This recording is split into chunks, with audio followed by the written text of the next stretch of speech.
Live from the Big G's Pizza Studio on Clark Street, this is 5 Songs with Friends, Chicago's music discovery podcast.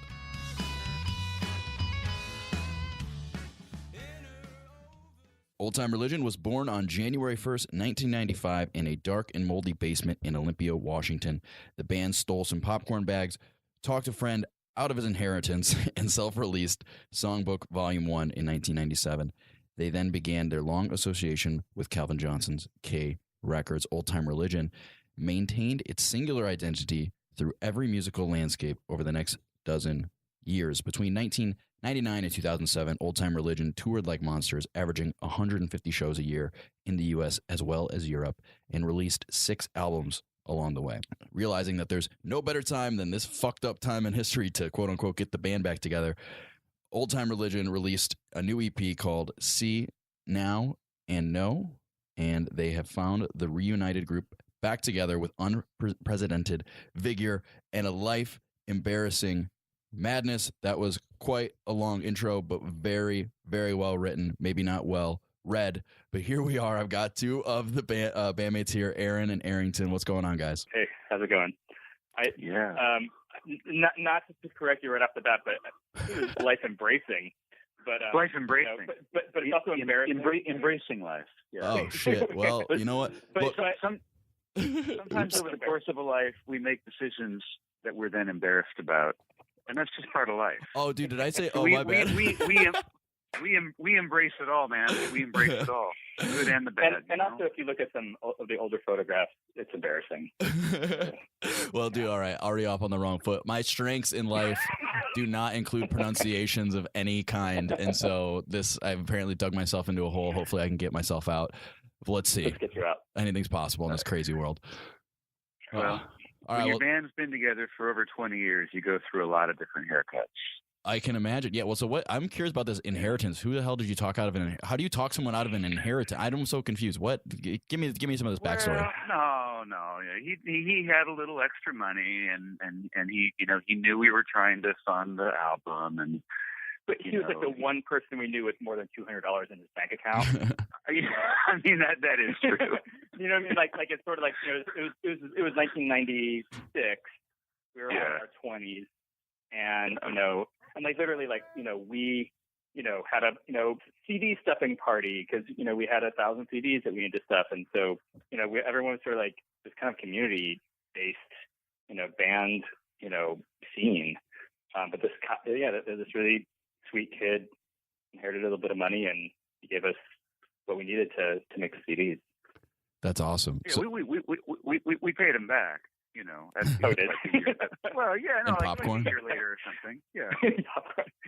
Popcorn, yeah. The popcorn bags really, I don't know where you got those, but all of a sudden there was like thousands of these popcorn bags that was the perfect width to put a CD in. Well, yeah. Oh, yeah. So you ate the popcorn, and then you're like, fuck it, we're putting some popcorn. No. Wait, it's like the bags. It was like Texas sized popcorn. It had like a clown printed on it, and it was the perfect size to slip a CD in. Then you fold it, and then there was like another cover that like wrapped around on top of that had the printing and the album cover art and stuff.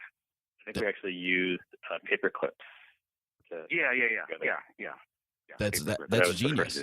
It's like when like a company gives you a keychain and there's like a USB on it. Like it actually has utility, so it's like pretty smart. You give them the CD and you give them popcorn. Everyone wins. There's no popcorn. Well, there was no. Oh, there was no popcorn. I'm so fucking confused. You guys are confusing me. This is not my fault. This is your fault. You guys are fucking with me. They're just the bags.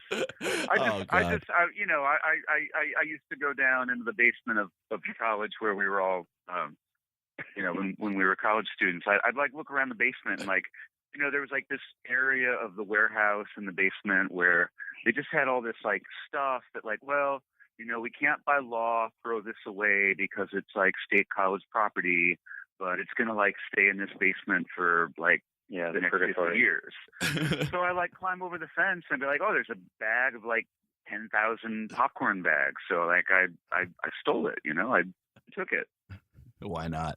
Why not? Well, I love it. Yeah. I love Evergreen State College. If you're tuned in, come at me, man. Come at me. Yeah, now's your chance for redemption to settle the score, guys. So the statute of limitations here. You know, okay. Anyway. Actually, yeah, that was the whole elaborate plan. Is they hired me to start this podcast, interview you guys, and make us both look like idiots, and just bring you down with it. So be careful, guys. We're already off to a hot They're start going here. Deep. Yeah, Washington State really rolls deep. Yeah, they're clever. We're getting off to a rough start here. Yeah, well, you know, we're doing what we can. We're gonna save this interview because we're gonna talk a little bit more about Old Time Relijun. What else? So, like, tell me about this, guys. You do 150 shows a year in the U.S. in Europe at one point in time. Like, how the hell is that even possible? It's pretty crazy. We just completely abandoned any other responsibilities we had in the rest of our daily lives. Yeah. So, we would sometimes make a list of pros and cons of living that way, and the cons are things like bad relationships, bad back, bad food, bad digestion, But then the pros were like it's fun, so it kind of like overshadowed everything else. That's wild. So what went into the decision? When did you guys kind of take a hiatus, and then how long did you take for you to realize you wanted to get back together? Well, I mean, this is Aaron. I'm the bass player, and I moved to New York in 2000. I always forget 8, I think, and we were gonna to sort of stay together and still record and tour and stuff like that. But it just I had projects, Arrington had projects that was really taking up a lot of his time, and you can talk about that if you want, but, it ended up being just sort of impossible to do the thing that we had kind of had this, pie in the sky idea of like, oh yeah, like we can live 3,000 miles away, keep the band together, even though we don't actually make any money in the band. Yeah. It's just logistics. It was challenging. Yeah. And I mean, Aaron's always a really distinctive element of Old Time Relijun is that all of the bass on all of our songs is upright bass. So it's this big, giant, monstrous instrument that, I mean, I think to a really huge extent defines our sound. Mm-hmm. So at one point, Aaron actually owned 2 basses because the idea was like, oh, like if I fly to the West Coast, we can do this and this. And then like, if you guys fly to the East Coast, we've got equipment there. But, just logistics, like we're not quite as effective as a fly out band because of the gear. Mm-hmm. So how long was the hiatus overall? 10 years. Yeah, about 10 years. We did one. We did 2 reunion shows because it was our 20th anniversary in 2015, and things just kind of worked out. Like we were able to do a gig in Olympia and a gig in Portland. They were very successful. Everybody was happy. Everyone was overjoyed. Hey, you got the old band back together. Like, when's the next show going to be?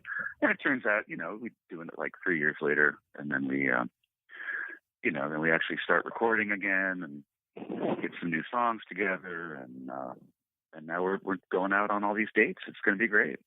Yeah, I love it. Well, I'm happy you guys are back together. What's going through your head? I guess this time around in the studio, like how was it different after all that time off? Was it different? I mean, did you guys pick up right where you left off, or like what has that process been like? Well, it happened kind of backwards, where we talked about playing again, and then we called our old booking agent Michelle Cable with Panache Booking and asked her if she would put together a couple shows for us, and she came back to us and she's like, yeah, like these venues will totally do a show. They just want they want to hear your new music and, see your new photographs and, see any new press. And like, I called Arrington. I was like I was kind of this nervous wreck. I was like, we have not seen each other in 3 years. We don't have anything, we have nothing, and so like the band came up for some practice and we just, took some photographs and basically wrote the basic parts of all 7 songs in the new EP in 2 days. It kind of just like, it was sort of like an insanity. So It was like, it just worked out that way. We just kind of like got back in the same room, the four of us, and it was like, bam. Nice. So you guys are obviously coming out on tour very soon. You're stopping in Chicago. You're going to be at Hideout on May 3rd. But before we talk more about kind of the tour and the dates you have coming up, let's talk about the song we have featured today called Dragon Juice. So can you do a little intro for us, please? Oh, yeah. Well, so the song starts out, there's like a beat and some guitar stuff going on, and it's all like, who's got the juice? Who's got the juice? Who's got the juice when all hell breaks loose? And then the lyrics go on, and it kind of, expands upon that idea of like, who's got this juice? It's funny. And then the peak, like the crucial moment of the song. It's like it says it again, but it changes a little bit different. It says, "Who's got the juice when the dragon gets loose?" So there's this whole element of mystery, because now you're wondering, what is this dragon? What's this all about? This dragon juice. So I think it's a very compelling kind of, it motivates people to get up and dance kind of a song when they're thinking about the dragon juice. Right. Yeah. It occupies both the conscious and subconscious mind simultaneously. Absolutely. Wow. That's what we're aiming for here. The whole time you were describing the song, I was thinking, actually, the way I would describe it is more like, yeah, and then there's a bunch of other stuff, and the bass comes in, it's all boom, boom, boom, and then there's a bunch of other stuff that doesn't really matter, but the bass is just all boom, boom, boom, boom. Anyway, that's just the way, it's all perspective, Well, I'll let the listeners decide who's right here. What grabs more? Is it this whole concept of the juice and this mysterious dragon, or is it the thumping upright bass? We may never know. I think it's a subjective endeavor, but let's jump into it. This is a song called Dragon Juice by Old Time Relijun.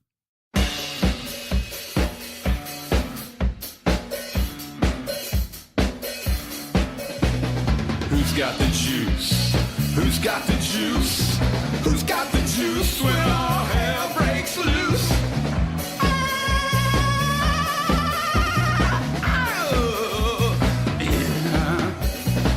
Just grab it on, just strap it on your head like you're raising the dead.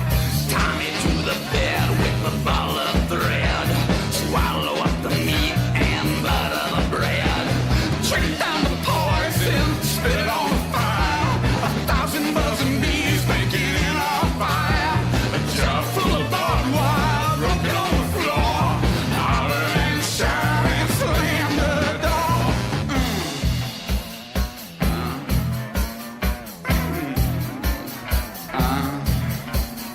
Four on the floor, four on the floor, four on the floor, and she crying for more.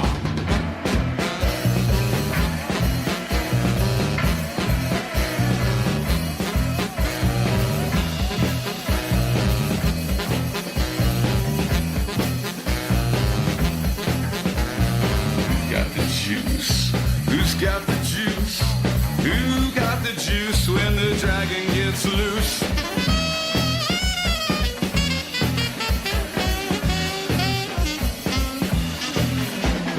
Who's got the juice? Who's got the juice? Who's got the juice when the dragon gets loose? Yeah. Yeah.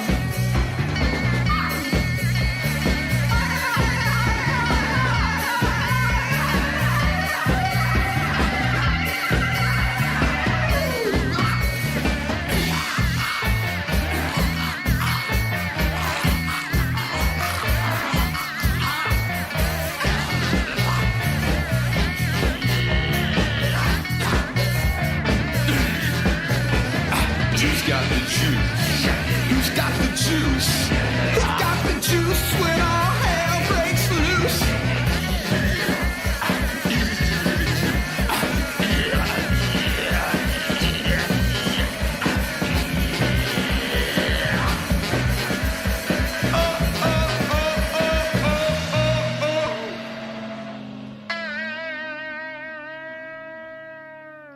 That was Dragon Juice by Old Time Relijun. So what I mean, is there like, what kind of juice are we talking? Like, are we talking fruit juice? Oh, it's No, it's like ayahuasca. Oh, of course. How did I? That makes total sense. Perfect. Well, if you don't know what ayahuasca is, guys, Google it. It's I'll just leave it at that. I'm not gonna get into the details here. So are you guys usually this like is this like the style of song you typically like to write? Is like more upbeat, gets people moving type of stuff? That's a great question. It's all about the arc of whether it's an album or a show. When we present a show, we have to be able to take the audience to kind of different places in the music. So yeah, I mean, like our sets are pretty packed with like wild and woolly like dance numbers. But then on the albums, because people could be in their car, we don't want them to get in an accident while they're driving. We'll have like a few kind of more pulled back numbers too, where we address some thoughtful topics and current events and things like that too. But I think a big part of this band has always been like the physicality of like sound, like sound that like physically moves through you. It makes you want to move. It makes you want to like react to it. It makes you want to participate in the whole kind of environment that's being created. But also, whether it's a show or an album, like. I mean, we've been around for a long time, and I think the songs also have a lot to do with where we're at in our lives, or where Arrington's at. He writes all the lyrics in his life, and so and also what's going on in the world, I guess, like. But it's kind of like you could look back at the stuff we were doing, in 1996. And we had songs about dragons then too.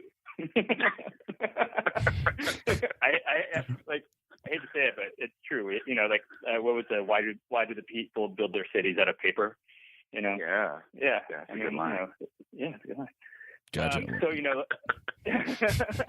So yeah, I mean, but as far as so sometimes we get like if you look where we get kind of categorized, it's oftentimes experimental or noise. But like if you listen to what is actually happening, it's kind of like we're a 4 on the floor, dance beat pretty much throughout our repertoire. Awesome. Do you want to give a quick little shout out maybe to any other local bands out there in the West Coast, or you're coming to Chicago soon? I know you mentioned you might have some acts out there. Any under the radar artists you think people should hear about? Well, out there in Chicago, you got to check out Kurt Oren. Okay. You know him? I don't. How do you spell it? How do you spell his last name? Yeah, it's Curten. Okay.